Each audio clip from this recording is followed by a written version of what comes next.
Magandang araw mga bata. Ngayong araw ay pag-uusapan natin ang Ancient Egypt o ang sinaunang Ehipto. Simulan natin sa kalagayang heograpikal. Si Herodotus, isang historiador mula sa Greece, ay naglakbay sa Egypt sa kanyang pagtatangkang matuklasan kung saan ang pinagmulan ng Ilog Nile. Ayon sa kwento, namangha siya sa kanyang nakita sa Egypt at kanyang nasabi na ito ay gift of the Nile. Ang Ilog Nile ang kinikilalang pinakamahabang ilog sa mundo. Ito rin ang kaisa-isang ilog na umaagos mula sa timog patungong hilaga. Nagbigay ito sa Egypt ng kakaibang mga elementong heograpikal na sumusuporta sa kabihas ng umusbong at nagpatuloy na ng ilang libong taon. Ang agos ng Nile River ay marahan at hindi nagbabago. Dahil dito, nagamit ito bilang isang maaasahang paraan ng paglalakbay ng mga tao sa kahabaan ng Nile at sa pakikipagkalakalan. Naging isang mahalagang salik ng Ilog Nile sa isa ng mga ancient Egyptian dahil nakapagbuklod-buklod nito ang mga pamayanan sa tabing ilog. Taunan din itong umaapaw na nagiiwan ng silt sa tabing ilog na nagpapataba sa lupa. Dahil dito, naging masagana ang ani sa lugar na nagbigay daan sa pagdami ng populasyon. Para lalo pang mabangan ang Nile River, gumawa ang mga Egyptian ng mga kanal para sa mga irigasyong nangangailangan ng maraming tao. Ito naman ang nagtulak sa pagbuo ng pamahalaan sa Egypt upang magbigay ng direksyon at pamunuan para makatapos ang proyekto. Makitid ang Nile Valley, kaya't ang mga pamayanan sa kabahang ito ay malapit sa isa't isa. Nakatulong ito sa pagkakaisa ng Ancient Egypt dahil mas madali silang mapapasailalim sa isang pinuno. Mahalaga ring bigyan diin na ang Nile River ay napalilibutan ng mga disyerto na tinatawag na Red Lands o Desert. Sa kanluran ay ang Libyan o Western Desert at ang Sahara Desert. Sa timog naman ay ang Nubian Desert, habang ang Arabian Desert o Eastern Desert ay nasa silangan. Ang mga desyertong ito ay nagsilbing balakid o pansangga laban sa mga mananakop at migrasyon. Dahil dito, nakalikha ang ancient Egyptians ng isang insular culture na purong Egyptian. Sa hilaga ng Nile River Valley ay ang Nile Delta. Ito ay isang mapanganib na daanang nagsilbiring balakid sa harap ng ganitong natatanging kapaligiran.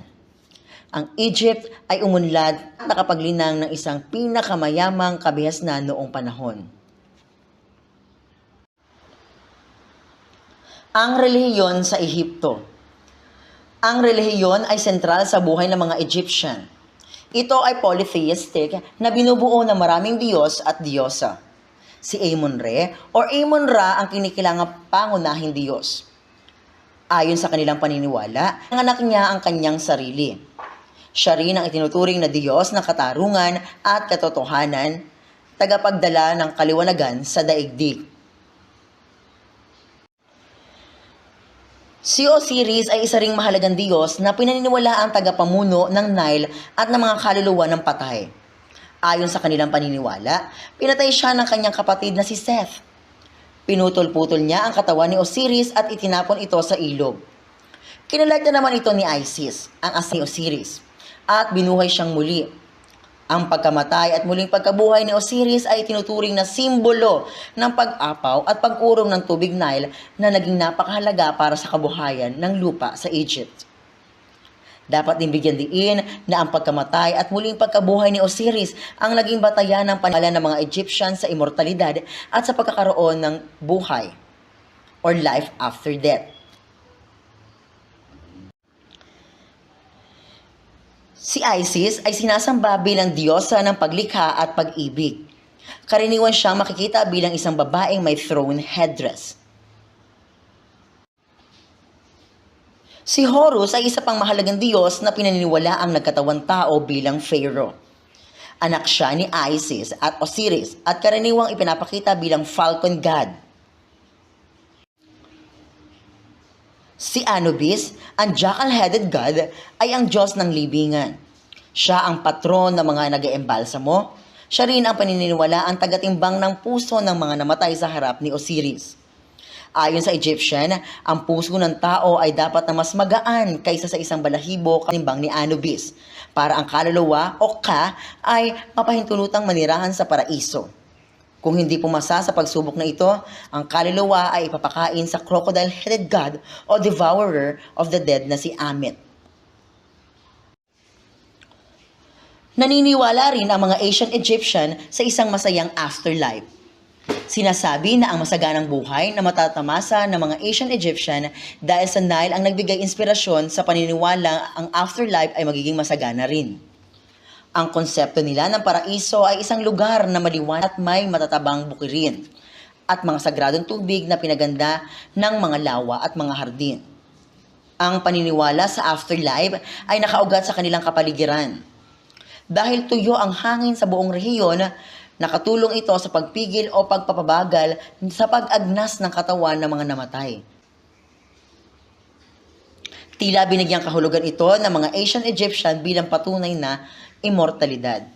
Ang pagbibigay ng diin sa kahalagahan ng mummification ay isa pang palatandaan ng kanilang paniniwala sa buhay na walang hanggan at ang pangangailangan na mapag-ingatan ang katawan para mabalikan ang kaluluwa sa kabilang buhay.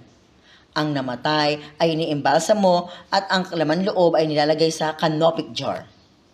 Ang mummy ay karaniwang nilalagay sa sarcophagus. Ito ay isang lalagyan na ginawa sa bato na ginamit para sa mummy ng ancient Egyptians. Ang Book of the Dead ang mahalagang pinagkukunan ng kaalaman hinggil sa paniniwala ng ancient Egyptians sa afterlife. Ito ay isang koleksyon na mahiwagang dasal at orasyong nagbibigay ng detalyadong pagtuturo sa mga namatay kung paano sila makatatawid sa iba't ibang bahagi ng tuwat o underworld na matagumpay. Itinuturo nito ibang anyo na dapat nilang gamitin at ang tamang hudyat na kakailanganin nila para makalagpas sa iba't ibang bahagi ng tuwat. Ang klima sa Egypt ay nakatulong din sa pagpapatibay ng paniniwala sa afterlife. Uri ng pamahalaan sa Ehipto. Ang uri ng pamahalahang nalikha ng mga sinaunang Egyptian ay impluwensya ng kanilang relihiyon. Ang pharaoh ay hindi lamang isang pinuno, siya rin ay sinasamba bilang isang diyos na si Horus. Dahil dito, ang pamahalaan ng ancient Egypt ay isang theocracy. Bilang isang diyos, ganap ang kanyang kapangyarihan. Dahil dito, kaya niyang pakilusin ang lahat ng tao para suportahan ang anumang proyekto niya kahit ano pa man ang layunin nito. Ang kanyang royal bureaucracy, ang pangunahing instrumento na nagbigay serbisyo sa mga tao at lipunan. Sa pagitan ng kanyang burokasya at sa pagsamba sa kanya bilang isang Diyos, naparami niya ang kanyang pagkain sa pamamagitan ng paggawa ng mga kanal para sa irigasyon na nangangailangan ng maraming manggagawa. Bilang patunay ng kapangyarihan ng Pharaoh, na ang mga pyramid tulad ng Step Pyramid sa Saqqara at ang Great Pyramid ng Giza. Ang sistema ng pagsulat sa Ehipto. Ang sistema ng pagsusulat ay tinuturing na isang mahalagang salik sa pag-usbong ng kabihasnan. Sa pamamagitan nito, ang nakalap na kaalaman ng mga henerasyon ay naipapasa sa susunod na salinlahi. Tulad ng ibang sinaunang kabihasnan, ang unang Egyptians ay nakalikha rin ng sarili nilang pamamaraan ng pagsulat. Ito ang hieroglyphics. Mahirap at komplikado ang sistemang ito kung kaya't umusbong ang isang espesyal na grupo ng tao na nagsanay upang maging bihasa sa pagsulat ng hieroglyphics. Sila ang mga scribe. Ito ay nangahulugan na ang mga naitala ay ang mga gawain at kautusan ng Pharaoh at ang kanyang mga opisyales. Kung kaya't, marami sa kaalaman hinggil sa Egypt ay tungkol lamang sa buhay ng mga pinuno at makapangyarihan. Ang kaunting kaalaman tungkol sa buhay ng mga ordinaryang tao noon ay karaniwang hango lamang sa mga larawan sa o dekorasyon na nagpapakita ng pang-araw-araw na buhay noon. Ang lihim ng sinaunang Egypt ay nailahad dahil sa natuklasan kung paano basahin ang hieroglyphics sa pagkakatuklas sa Rosetta Stone na nagtaglay ng susi nito. Mayroon itong tatlong uri ng sulat: Greek, Demotic, Egyptian at hieroglyphics. Tama ang inakala ni Thomas Young, isang English, at John Franco Champollion, isang French, na ang tatlong uri ng sulat ay tungkol sa iisang bagay. Sa pagpupursigi, pareho nilang naunawaan na ang simbolo at nabasa ang laman nito ay ng kanya-kanya. Dahil dito, natanggal ang piring sa mga mata ng mga iskolar hinggil sa kasaysayan ng sinaunang Egypt. Nabasa nila ang mga nakasulat sa papyrus at naukit sa mga pader at templo at mga libingan. Patuloy ang pag-aaral ng mga scholar at Egyptists na sa buhay ng mga tao sa sinaunang Egypt hanggang ngayon.